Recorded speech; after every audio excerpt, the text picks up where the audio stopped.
एक हमला वहाँ भी हुआ होगा।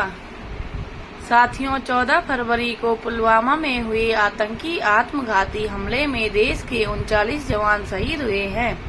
हर जवान का परिवार आज दुख और गम के उस पड़ाव पर खड़ा है जिसकी भरपाई शायद ही कभी की जा सके। लेकिन इसी बीच देश के कोने कोने से शहीदों के परिवारों की हमें कई ऐसी कहानियां मिल रही हैं जो दिल को झकझोर कर रख देने वाली हैं। इसी बीच हमें हमारे ही एक पाठक ने ऐसी कहानी हमें भेजी है जिसे पढ़कर हमें लगा कि यह कहानी देश के हर उस व्यक्ति तक पहुंचना आवश्यक है जो देश से प्यार करता है और देश के लिए मर मिटने को तैयार है।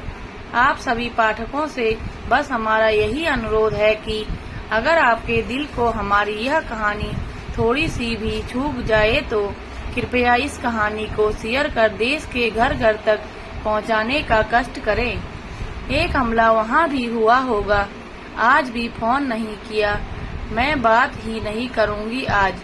फोन करेंगे तो भी नहीं, कम से कम वैलेंटाइन डे पे कोई फूल ही भेज देते व्हाट्सएप पर नहीं। इन्हें कहाँ समय है हमारे लिए। पिछली बार तो मेरे द्वारा कढ़ाई करके दिल बनाया हुआ रुमाल से बंदूक को घूंघट ओढ़ा कर उसे चूमते हुए फोटो भेजी थी। इन्हीं ख्यालों को सोचते हुए आज पूनम के होठों पर जरा सी मुस्कान उभर आई। अभी 1 साल ही तो हुआ था पूनम और राजेश की शादी को। पूनम जब राजेश से पहली बार मिली थी तभी उसे अपने होने वाले पति के देश प्रेम की झलक साफ देखने को मिल गई थी। पहली मुलाकात में ही राजेश ने पूनम को कह दिया था कि इस दुनिया में वह सबसे ज्यादा प्रेम अपनी भारत माता से करता है। शायद यही कारण था कि पहली मुलाकात में ही पूनम ने राजेश से शादी के लिए हाँ कर दिया था। शादी के 10 दिन बाद ही राजेश वापस सरहद पर अपना फर्ज पूरा करने चल पड़ा था। हालांकि इन 10 दिनों में भी राजेश और पूनम केवल 3 ही दिन तो साथ रहे थे, लेकिन इन 3 दिनों में पूनम ने अपनी पूरी जिंदगी राजेश के साथ जी ली थी। वापस आने का वादा करके राजेश चला तो गया, लेकिन पूनम रोज राजेश के फोन का इंतजार में घंटों फोन के पास ही बैठी रहती थी। आज भी वह सुबह से राजेश के फोन का इंतजार कर रही थी। आतुरतावश वह अपनी सास को आवाज लगाकर पूछने वाली थी कि आपके बेटे का फोन आया क्या।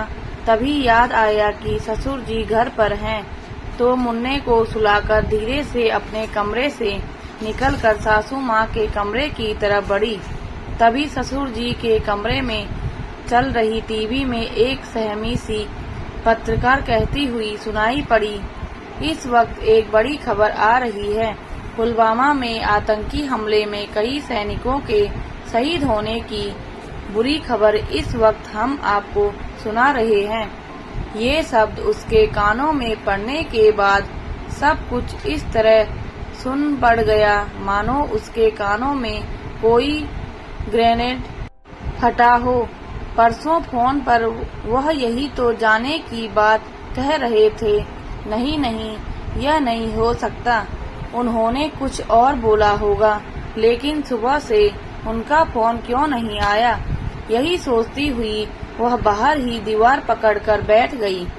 एक हथगोले का असर कम हुआ और धुंधलका छटा तो ससुर जी के फोन के लाउड स्पीकर पर बार बार आवाज आ रही थी, the number you are trying to call is other switch off और out of the service area. उसकी जब भी उनसे बात होती तो गाहें बगाहें पुलवामा का नाम आ ही जाता था।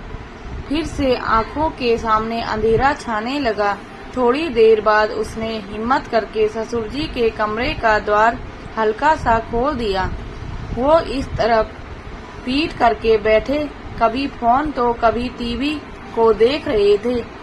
तभी तीसरा विस्फोट हुआ। समाचार चैनल का लाइव संवाददाता घटना स्थल की रिपोर्ट दे रहा था और तभी उसकी नजर एक बंदूक पर पड़ी जिस पर एक खून से सना सफेद रुमाल पड़ा था, जिस पर दिल का निशान देखते ही वो धड़ाम से गिर पड़ी।